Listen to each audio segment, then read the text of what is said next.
There he is. Tink. I wish they would have shown me catching a 20-foot wave right after that.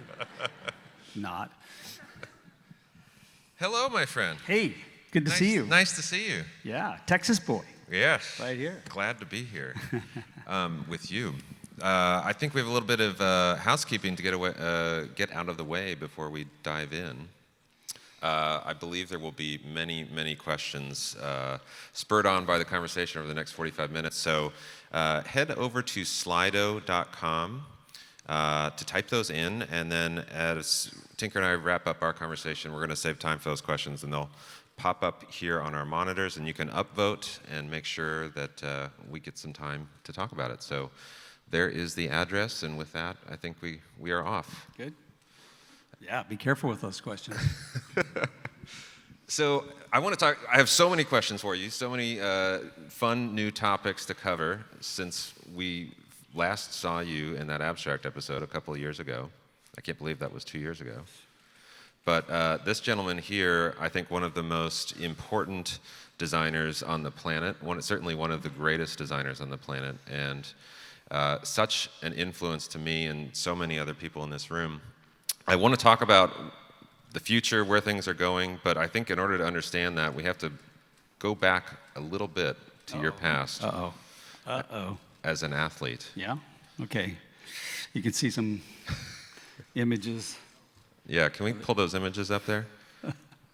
Tell us about your roots in design and athletics. Like 30 pounds ago. Well, I was very fortunate to be a part of the University of Oregon track program, and I think there's some ducks in the room. Yeah?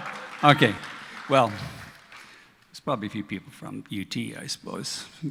But you know, I was really an athlete first and kind of a wayward student second. And what really went on with me as a track athlete, it just so happened that my coach was Bill Bowerman, one of the founders of Nike. And so not only was I an athlete, but I ended up being a shoe tester for all of his crazy original shoe ideas, which are all quite innovative. And most of them didn't work, but the ones that did changed the way we all wear shoes and perform in sports. You told me he would just hand you a prototype that he had just finished stitching up and send you out to the track. Yeah, I was one of his favorite wear testers because being in the School of Architecture, I could draw at least a little. And so when he would give me a pair of shoes, I would not only just tell him what I thought of them, but I would draw pictures and maybe some revisions. I always was on the lookout for him because I really didn't want to be wearing these crazy shoes all the time, but I'd be running around the track, and he would do this with other people too, but he would step out of his little cobbler shop from underneath the stadium, grab you, put the shoes on you, and then ask you to go do the workout. And more often than not, the shoes would explode around the first corner, and you'd go rolling off into the bleachers or into the bushes or whatever. And so it was kind of a risky yeah, what are we looking at here? What's wrong with your wrist here? Well, actually, there's a bit of a theme here. If you are a pole vaulter, that already means you do not have good sense. It already means that you're reckless by nature, and so I guess that's part of my makeup. So at the ripe young age of 66, I was on a boosted electric skateboard not that long ago. It was the dumbest thing yet that I've ever done, and I broke my thumb and separated it, and it's been a big problem because it's hard to draw when your thumb doesn't work. So anyway, but it sort of fits with my background, being active and always moving. Not too smart.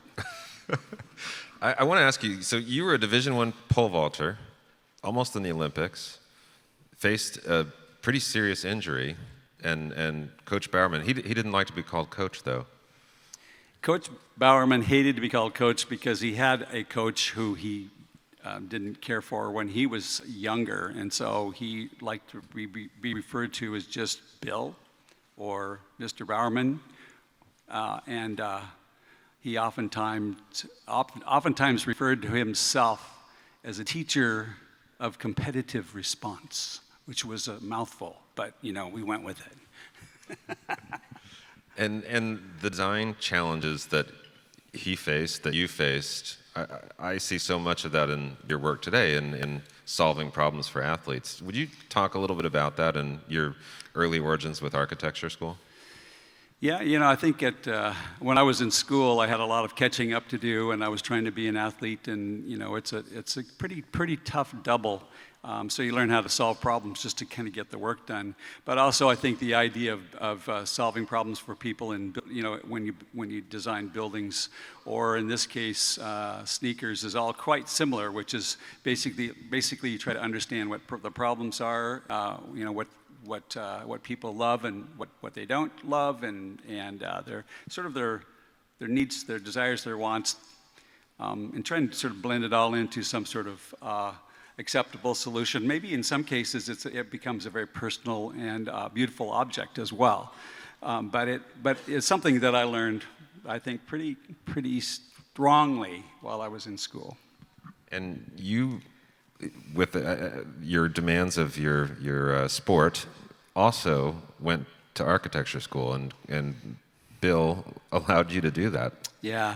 Well, I will tell you that I was recruited out of high school by a number of colleges for sports. I actually was also a football recruit. So I went to a lot of different schools for football and or track. And they would always ask me toward the end of the recruiting visit, well, what do you want to study? And everybody knows that football players, don't always take the hardest classes because it takes a lot of time to be a football player or a track athlete. And I would always say architecture, and they're like, no, you're not.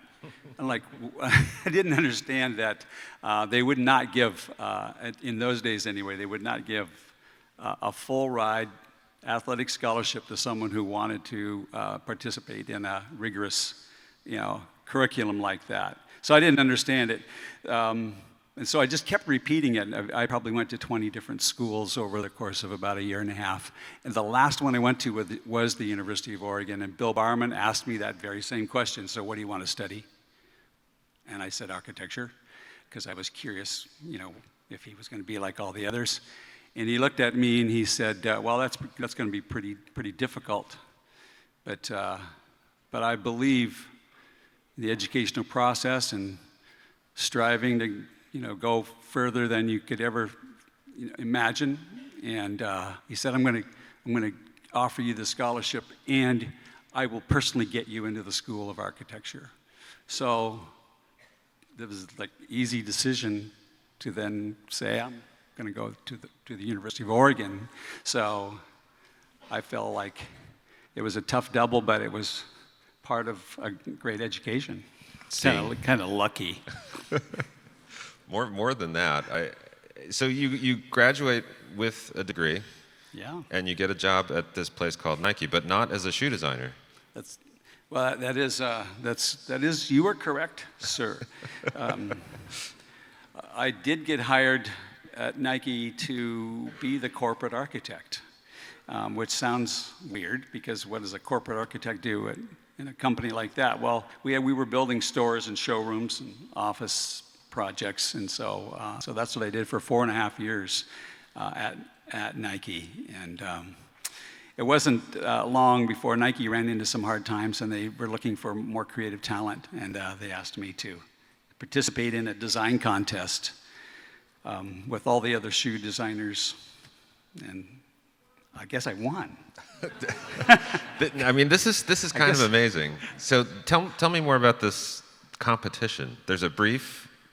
Yeah, and you're an architect. The brief was to design so there was suspicion that maybe there were some designers at Nike that weren't that good. And this by the way, this was in 1985. And Nike was actually laying off people right and left. They'd laid off about 20% of the workforce. The products weren't doing as well. Reebok was kind of coming up with this aerobic thing. It was just a tough time for, aerobics, yeah. Wish I'd have thought of it, but anyway, I got, so there was this brief that came out, and all the designers were supposed to take and do a 24-hour sort of solution based on the, working off of a brief. And the brief was to design an athletic shoe that had purpose in like daily use. So maybe it was good for for a sport, but also you could use it during your normal course of a day, during the day. So I was riding a motor scooter to work every day because we couldn't afford a car, and so I designed a shoe that was good for jogging and walking, but also was designed to work on a motor scooter, which is this huge stretch because you could wear flip-flops on a motor scooter, if you think about it. But I came into this huge, big presentation, stayed up all night. I think I was probably the only one who did that, and I came in with this big presentation. And I think it turned some heads, and so I was anointed a footwear designer kind of on the spot. And they didn't even really ask me if I wanted to do it. It was like, you are now a footwear designer. And I'm like, I even like tried to ask him, well, does it pay more? Or because I'm riding a motor scooter to work every day. So the answer was, we think we can do a little better than your architecture job. So yeah. And the rest is history there. So yeah. Now I have 2 motor scooters. No. So let's start to bring this together a little bit. So you have your background in architecture. You understand you can draw. You've just gotten this big job now, and one of your first tasks was this shoe called the Air Max, and we have some sketches here.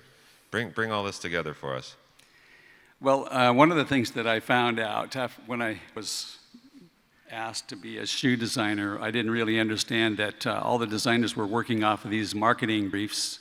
The marketing briefs came through the product line management process, and basically sales and marketing and product line management. They would hand the brief to the designer would then try and follow the brief. Well, I did that, and the project was terrible. It was boring, it was terrible. I didn't like the way the shoe turned out, and I'm like, man, this sucks, basically. So I decided that I would break with the process in being a somewhat reckless person, not too worried about getting fired, not too worried about getting injured, not too worried about a lot of things. I took a trip to Paris to get inspired, ran into the Pompidou Center, thought about how the building was turned inside out. You could see the inside on the outside of the building, and I thought, well, why don't we do that with our new technology, which was airbag technology. So I came back and drew up a big presentation, and basically was very nearly fired for not following marketing briefs, and because I was just out there just, kind of yeehaw, doing my own thing.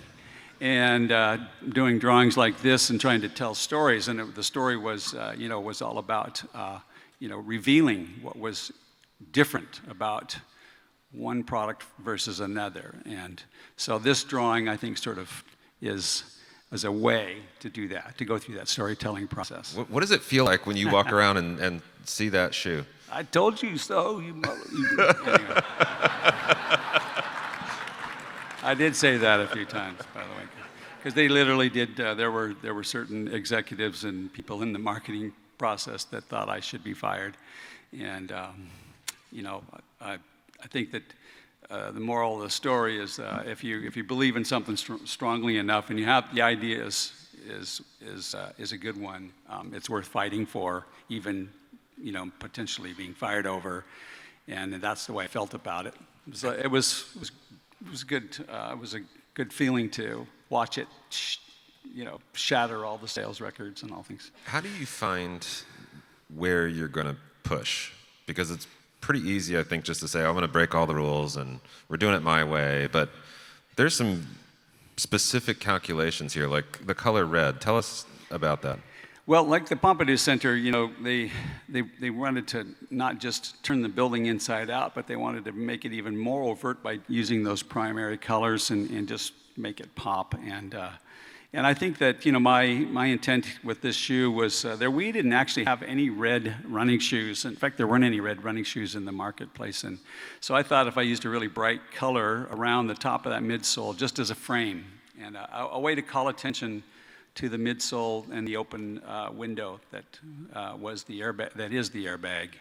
So even the color was met with a lot of criticism, and and I just sort of held strongly to the notion that it was the right way to help this shoe sort of stand out even more. And how do you take that forward today? How do you think about where the problem needs to be solved, but where you have a permission to break a rule? Yeah. I think that's a great question, because sometimes it's not smart to break rules.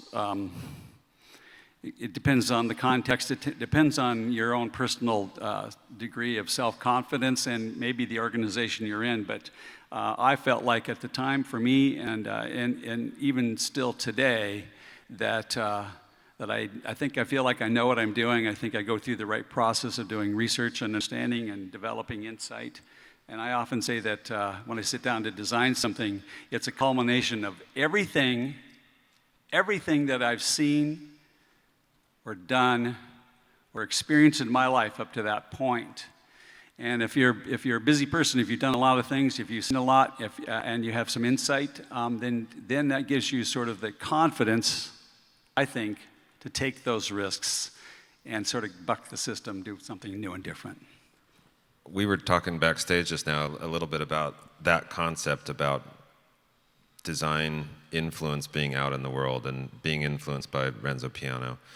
What does that look like for you today? How do you structure your days, and is it sitting down to draw? Is that where the ideas come from?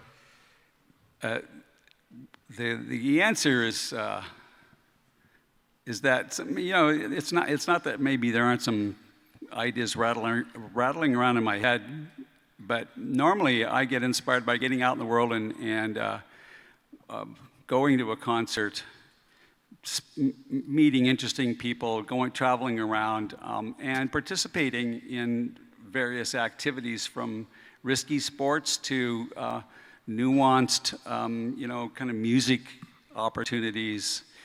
It's just sort of a culmination of being curious and being observant. You spend a lot of time talking, probably not being that observant, so I'm kind of quiet. I'm going to run around, watch, and listen. And I think that when you have all of that going for you, and then you come back to your studio, then the ideas just seem to flow. And I feel like that's worked well for me, and there's no reason to think that it shouldn't work for most folks. I don't think we can get to today and the future of your work without touching on at least the shoes that you're wearing there. A certain model for a certain athlete. Yeah, I think some people probably heard of Michael Jordan, I suppose. Might have heard of him. I think it was right after I did the Air Max and the Air Trainer and the Air Evolution, there was a whole pack of shoes that had visible air in them. I had the great fortune of being asked to work with Michael Jordan, so the Air Jordan 3, and that's what we're looking at here, a sketch of that shoe, and that's what I'm wearing here today. This is the Justin Timberlake / it actually has my name on there too, so I guess it's me and Justin. You get some credit for that. So, Justin thinks he designed it, but that's okay. But anyway, the reality is sometimes when you do, I think, an important enough piece of work, it stands the test of time and keeps coming back. And this shoe's, like I said, was done in I think it was completed and into the marketplace right in early 1987. And it was this first shoe that Michael wore after he was injured in his second year. So in his third year, he really had a breakout season. He also won the slam dunk contest. It was, There's a famous picture of him taking off from the free throw line with his head about as high as the rim. And he's wearing these shoes. And I have that photo, and he signed it for me. And it just simply reminds me of the good fortune that I had to get to work with him and then also apply my trade, which was to solve problems for him and collaborate with him to come up with not only a product that helped him perform, but in some ways kind of, I guess you could call it an innovative approach to storytelling and design and aesthetics for athletic shoes. I know we could spend the whole hour just talking about your years of collaboration, but I wonder if you would... Keep talking. Okay, Go ahead. Okay. Share the very first story of you and MJ and your first meeting together.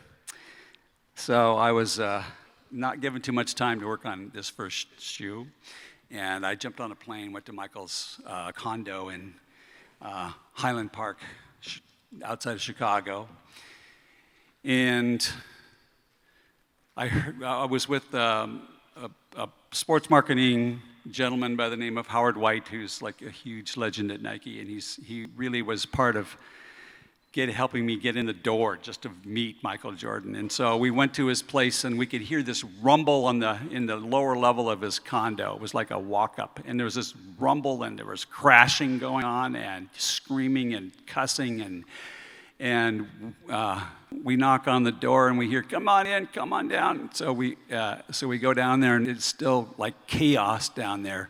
Well, he was playing table tennis with Charles Oakley, who's about 6'9" and about 270 pounds, sort of roughly LeBron-sized kind of guy. And Michael, they were playing each other in table tennis. And it was like, I thought they were going to kill each other. And it was funny, but it was also frightening because they could barely even stand up down there. And they were trash talking and throwing stuff at each other and arguing about every point. And they had money on it, and it was, and that was my first visit with Michael Jordan. And what I learned from that was that it didn't matter if he was playing in the NBA, playing table tennis, or throwing darts or whatever. He's a stone cold killer. Like, he wants to win.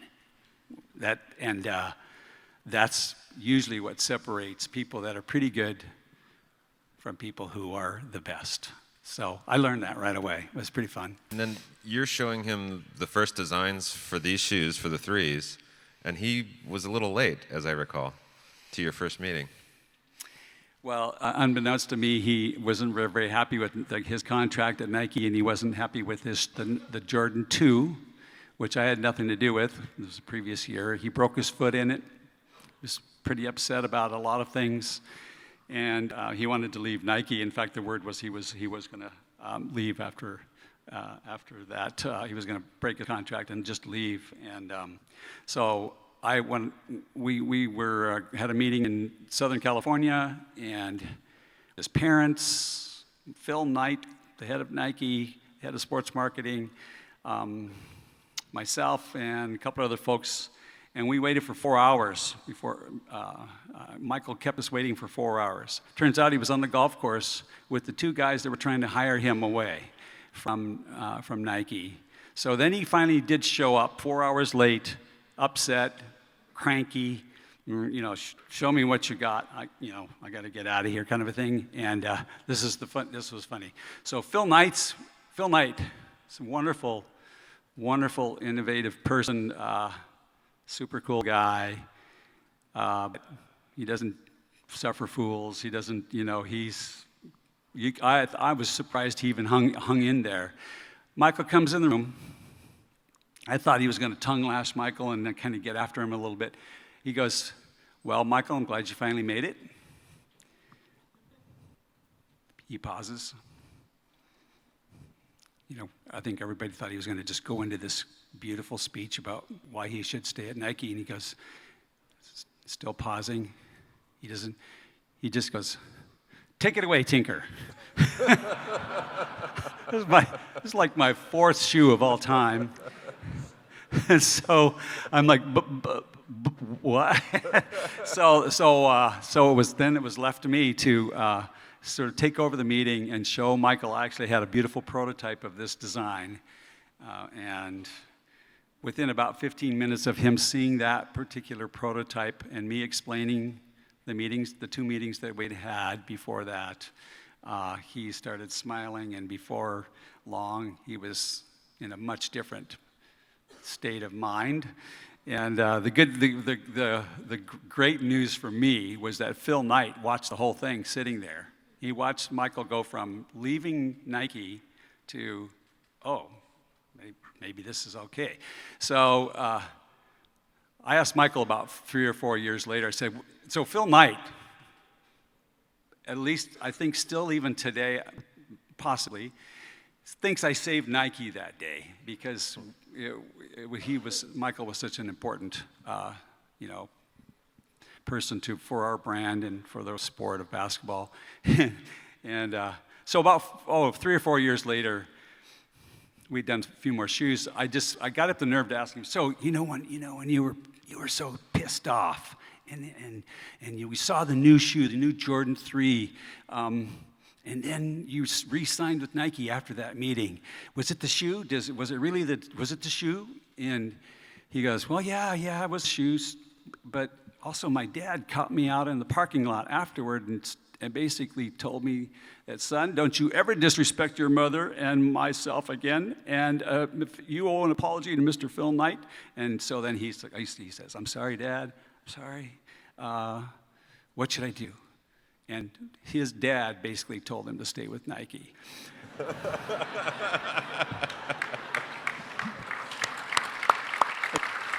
Good story. So after he mentioned that little tidbit, I said, maybe we keep this one under wraps. Maybe we don't need to talk. Maybe Phil doesn't really need to know about that. So, so he's probably going to see this. Well, you're looking comfortable here. I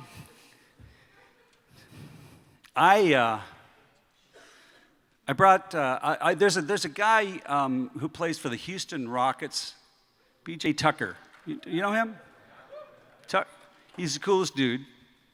Good player, but he also wears, during the course of a basketball game, 3 different pairs of shoes. He changes his shoes 3 times. And he told me his record was 4. So I'm like PJ.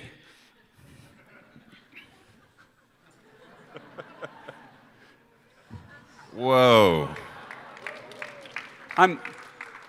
It's not like I like to copy people, but I think being a designer and a flat-out capitalist trying to sell sneakers,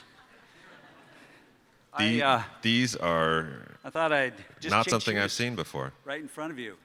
And by the way, while we're at it, I'm going to give these away today. Oh. Wait a minute, you got to. So, what do you think? I have so many questions. I have never seen these before. They're not out yet. Sorry, you can't have a pair of these. Soon, though. I assume you can just tell us everything about them. Nope. And when. Can't say a word about them. And how much. See, that's a trick. That is marketing at a very high level. Just show the product. I literally can't tell you too much about this particular shoe, but I will tell you that it's going to be available this late this summer, which is really what we call fall, for merchandising purposes.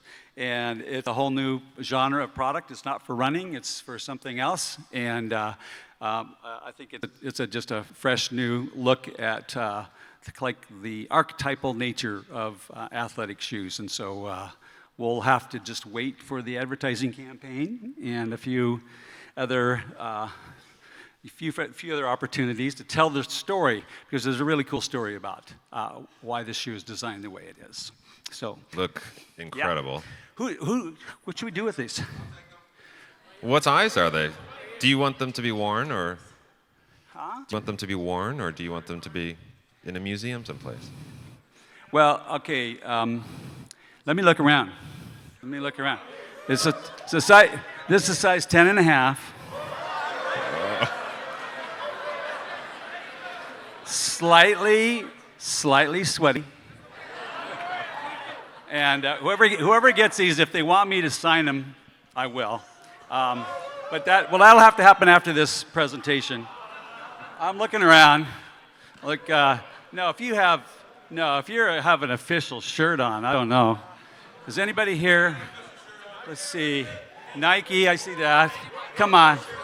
No, this is dangerous because everybody's going to hate me when they don't get the shoe. Okay, who do we have? Let me look. I'm just looking at somebody who's very needy, a needy person. Someone, not aggressive though. Don't tackle me. Look at you. I like it. Hold on. Let's see. I'm like, young lady, you look like you could use.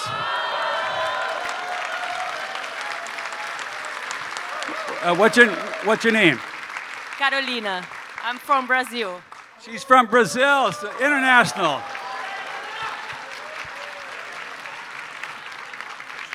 That's international marketing right there. Okay, well, I hope you don't hate me that you didn't get the shoe, but, I'm sorry. That was kind of fun. I'll to try that again sometime. Did we hear her name?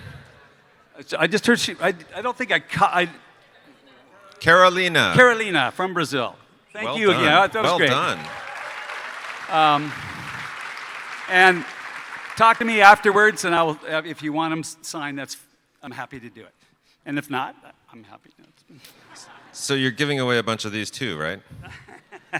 Oh, yeah, there's a truckload right out there. No, not really. What are you wearing? Oh, this whole thing.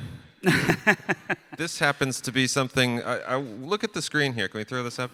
You and I actually met when you were working on this little project. Yeah, that's true. Which I think is important before we get to understand the Adapt BB, which is what I'm sporting. Very comfy. Very comfy. They ought to be comfortable because they're full of sensors and they are trying to. Let me just tighten these up a little bit. Just give them a little. Yeah. There we go. There we go. So many years ago, I worked on a movie called Back to the Future, and I was working on the second version of that, Back to the Future 2.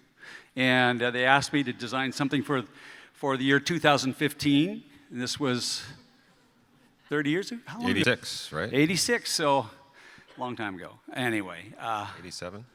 It was over 30 years ago. And so I was trying to think about 30 years into the future, which is a good exercise if you're a designer, but also fraught with all kinds of issues.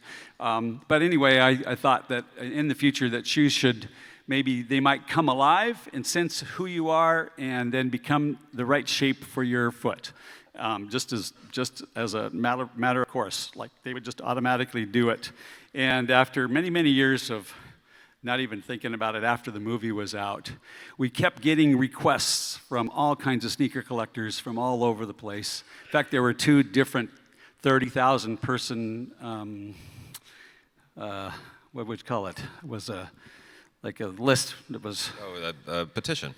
Yeah, so there were two separate petitions, and I'm like, man, maybe we should try and do this. And so that was roughly about 12, 13 years ago. It took us 10 years to do this shoe, to come up with the right technology, and then now it's in the NBA in this form right here.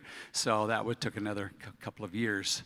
So I like to call the shoe Earl, but Nike says Hyper Adapt 1.0 in its corporate wisdom. Earl is Electro Adaptive Reactive Lacing, and this one has a lot of new technology. It's being worn in the NBA right now. And we're quite excited about how it's going to change the fit of shoes for people and make sure that shoes not only fit properly, but will loosen up when you want them to and then tighten back up again, thereby giving your feet a little bit of a chance to rest. We've been just looking at this video here of the motors and the cabling system. But explain, I didn't know this before I met you, about the toll that playing professional basketball takes on an athlete's feet. We see the feet of athletes on a daily basis, and soccer players, football players, basketball players, hockey players, downhill skiers, everybody that plays in those sports, they need the shoes really tight, and they wear shoes that are probably too small. They wear them too tight, and by the time they've been doing this sport for a number of years, maybe they've made it all the way into the pros, their feet are basically ruined. They're destroyed. Their toes are overlapping. They have lots of health and injury issues that may be because of their feet and the condition of their feet. And so we aim to change that and because we are in the footwear business, so it's one thing that we can work on to help athletes have not only more comfortable experience playing sports, but also actually have a longer career and have fewer injuries because the shoes are actually working for them and with them. So that's the idea. And so the idea that they can loosen if they're on the bench or on the free throw line? Correct. Yeah, you can just by touching a button, you can make them loosen, touch the button, they'll tighten back up again, right back to where you had them. There are sensors in there that actually automatically look at the shape of your feet and construct the shoe around your foot exactly the shape that you should have. And yet, if you want to override that and make it even tighter, you can. But again, it's really easy to loosen them and tighten them. And sometime in the future, that you won't even ever have to touch them for that either. They'll automatically loosen and tighten based on your movements. So that will be a big innovation again for athletes. The real great sort of side effect working on a project like this is that we also see people on a daily basis who can't tie their own shoes anyway because they have Parkinson's, they have arthritis, they have other issues that reduce their dexterity in their fingers or even their ability to bend over. And we're using this technology, and these shoes are being tested on people who have issues like that. And in the future, everybody should have a chance to wear the best product. And so that's a wonderful sort of side note. And we are donating money to Parkinson's, which is a Michael J. Fox Foundation, based on some of the sales of these products. So that's been a good thing. That is so cool. I was so excited to see it. Thank you. So cool. Congratulations. So I'm a huge Golden State Warriors fan, and seeing Jordan Bell wear these was pretty cool the other day. And he's a big boy. He's a big guy. He's a big guy. We tried to test this product out on the biggest, most powerful people, and the results have been phenomenal. And they do talk to your phone, and you can mess around with them with your phone as well as just touch the shoe. And they also do automatically lace when you just put your foot in. The sensors go into.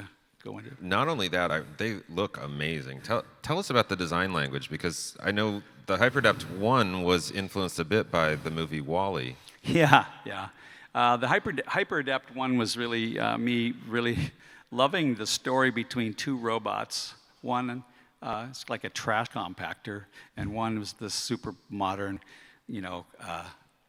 sleek design, and they're both.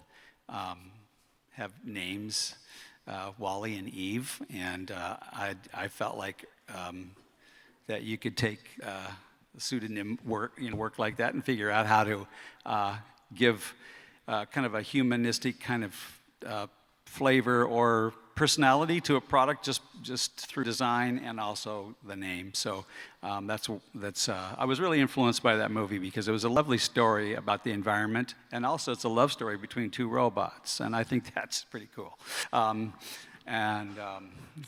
So the idea here is to take what we would sometimes we sort of nerd out and get too technical, and in the end, it's really about storytelling and what is the product doing for you, and do you like it? Is it part of when you wear a product, do you love it? Is it part of who you are? Does it help tell your story? And so we're trying really hard to not be a big just corporate innovation group. We want to be basically in the storytelling business and in the enabling business, and try and figure out how to help people have perform well in activities, but also have good relationships and enjoy their lives better, and all of those things. So that's kind of partly in the sort of again, you get some marketing sort of side Just of things. way up here. That's way way up, exaggerated marketing 307. No, I have no idea what I just said. Well, speaking of storytelling, we were texting the other night during the Oscars, and I know you're not on Instagram, but I kept seeing all of these crazy pictures on Instagram. Can we go back to those? There we go. Yeah, we are. What is Spike wearing here? These are amazing. So about 3 months ago, I got a call from Spike, and I've known Spike for quite a while, but it's not like you get a call from him every day.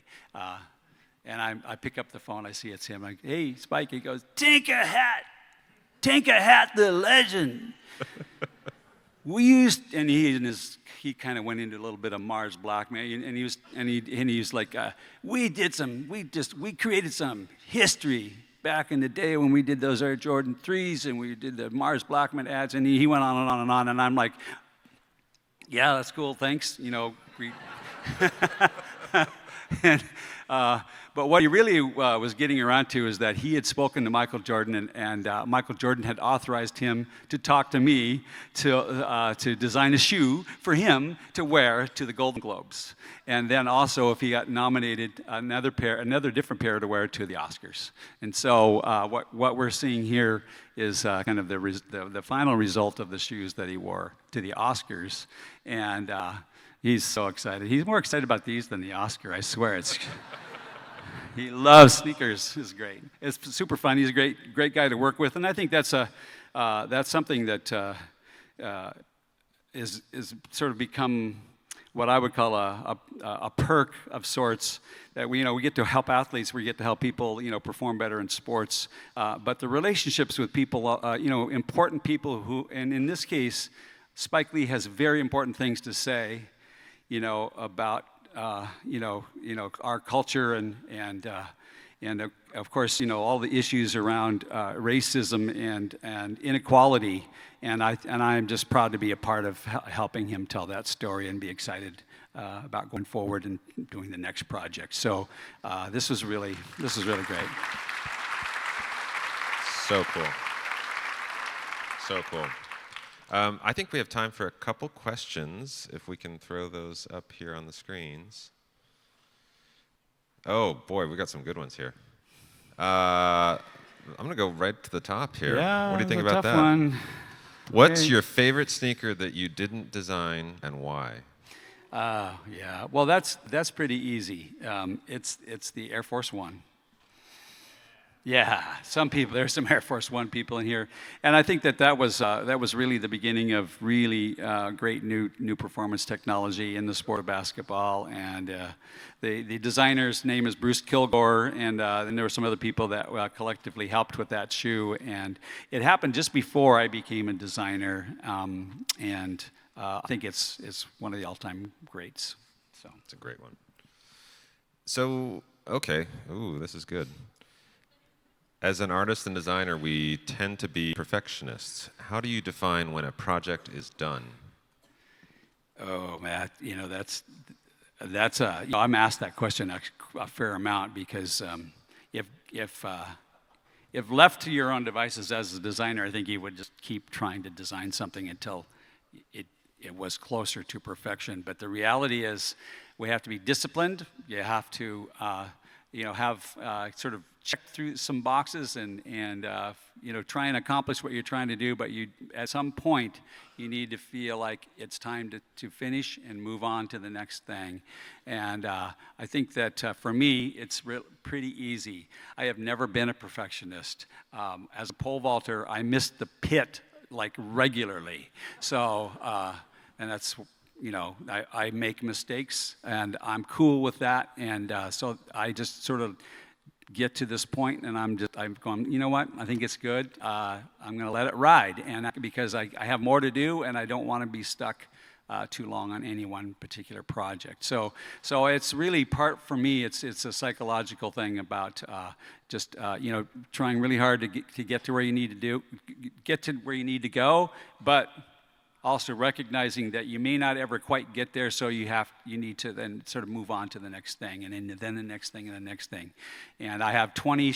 I have 20 shoe designs in the works right now. Most designers at Nike usually have 2 or 3, and it's probably because I am so far from being a perfectionist. I'm so far from doing it. I just do it wrong. I guess that's that.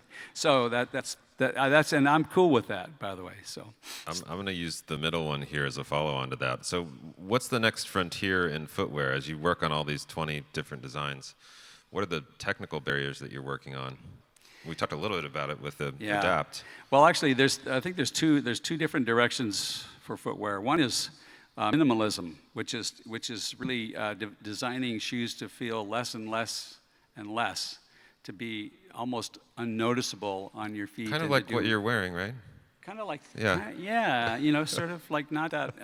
I think that minimalism is good for those people who want to work on the strength of their natural system, and I think we're going to get better and better at doing that. And then there's another direction, which is, basically how does a shoe do more for you? And that would be what that would be new cushioning systems and fit systems and things that are more and more complex. And there's a place for both of those directions in this world, and so we look at them both.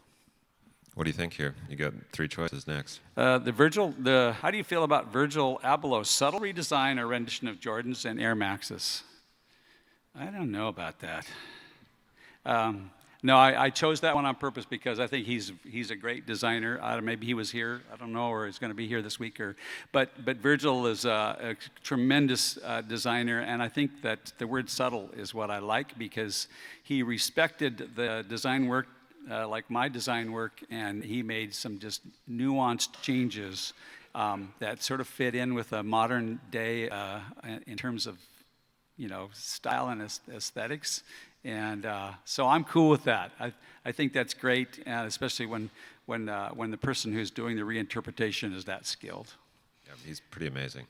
Totally amazing and a really nice guy. It was great. I think cool guy. Some of that work also feeds into the next question. How has hype culture impacted the design process and the speed of change in your industry? Well, let's define hype culture first. What do you think that means? Well, we're talking about the obsessive nature of sneakerheads and the chase for the new. Well, I thought I was going to get tackled out there for those sneakers. You almost did. So, the hype around, I think that, sometimes we are too materialistic, and, one of the worst things that ever happens are when people, they steal shoes or cause trouble to get, break in and whatever, and or people actually drive up the price by reselling them, and the price goes higher and higher and higher, and that sort of hypes up, the kind of the nature of a particular design. Having said that, it's kind of cool that I've seen a few shoes go for as much as $200,000, which is ridiculous. But on the other hand, it does speak to one thing, and that is people need to have a passion for good stuff in this world, and design is something that we can all be attracted to, and if the product is sort of doing something positive, and in this case we're talking about trying to be fit and basically talk about your own personal style. I think those are good things. So to me, that's kind of, I don't know, the best way I can answer. This is the first time in your career too to have faced that extreme wantedness with the Jordan 11s and the response. How does that make you feel when you see people react to your designs in that way? That's a good question, because sometimes I'm kind of ignore it, because I'm usually, when a product is really hot and it's in the marketplace and people are talking about it or writing about it, or it's, I'm already like maybe 2, 3, 4, 5 projects down the road by the time that happens. So sometimes I'm like, I just don't want to be bothered with it. But over time, a shoe like the 11 or the Air Jordan 3, and maybe a few others, they sort of keep popping back up, and they're sort of hard to ignore. And I think that says something about, a little less about me as a designer and a little bit more about people are searching for items that they can use to sort of help portray their own, kind of personality and style. And also there's this whole, side of things, which is, how exclusive is it, and that makes me cooler and all of that. And so that, like some of these shoes that sort of keep coming back have that sort of character to them. And I sort of, everybody asks me all the time, do you have a sneaker collection? And my answer is no, I do not. I have lots of sneakers. And every day my lovely wife, Jackie, is reminding me that I need to get these sneakers out of the way. And one time I came home and she had a garage sale and I didn't know about it. Oh, no. And I was looking for a pair of green suede Jordan 13s, one of one. They were in my closet. They were just laying on the floor, though. That was the problem. And she sold them in the garage sale. Oh. And I was looking for them. She goes, I said, where did this green? And she's like, oh, those. I think I sold them in the garage sale. I'm like, what? And then I'm like, oh, well, how much did you sell them for? And she goes, I think they went for $2.50. And I'm like, you could have put one of the kids through college with those, and whatever. So, but that's the way it is in our house. My wife she thinks it's this is a bunch of hooey, and just get it out of the way. So that's good, because then I realize that they are just sneakers, and they're sort of. That's kind of the equivalent of someone buying a Rembrandt in the garage sale. Well, yeah. I don't know about that. I wouldn't call anything that I do like a Rembrandt. But the reality is that there is some value placed on, especially the exclusivity of some of these designs. That's amazing. Okay, last question. We've spent the whole time talking about you succeeding, winning in life, winning in design. Tell us about your failures. Ever designed something that wasn't a success? Yeah. I talk about this one project which we called Foot Tent. I had this great idea. Like, what if a shoe didn't actually touch your foot? What if you just put your foot inside and it was like a tent over your foot? Made sense to me. And so I did this presentation in front of a room of people this size. And I had someone come out, and I said, okay, somebody I knew. And we threw a blanket over the top of them, tied them up with a rope, dumped a bucket of water on top, and then set a heat lamp on top of them. And they're standing there and kind of like not being able to breathe. It was terrible. And then I invited someone else to the audience, and I put them in a backpacking tent with a fan and a pillow and some water so I just let him sit there for a couple minutes. And he was about to pass out, and the young lady in the tent was like, how you doing in there? It's great, isn't it? It's not great? Well, then that was my entree into talking about the foot tent. What we do to our feet is what's going on to this guy. And so we had to unwrap the blanket, or he was about to pass out. And then she was like, it's totally comfortable, and that was the idea. So anyway, come on, it's a great idea, right? No, not really. Because the shoes made your feet look twice their size, and who wants to walk around looking like you have 2 little backpacking tents on the bottom of your leg? So I pushed this project through, man, and we made them, and some of them sold, but it was like a huge failure. It was just like I look at them now, and I'm just like, that was so dumb. It was so dumb. So that was just one of many failures. It's a kind of a funny one because I was so passionate about, oh, we're going to tent for your feet, so foot tent. So, in fact, I even heard that there's somebody at Nike that thinks that we ought to bring it back, and I'm like, no. That's amazing. So, there are failures out there. There's a famous quote from John Wooden of the UCLA fame, and he, some of you have probably seen this quote before, and it just simply says, "The team that makes the most mistakes wins." And I think it's on the surface it's like what, but when you think about it, it's like you really only get better when you try, you take risks, and you fail, and then something special happens. And I would repeat that message to any designers, any young people that are trying to make a mark in this world, do something special, or trying to do something great for someone else. And that's the way to do it. It's a great note to wrap. It's a great man. Thank you, brother.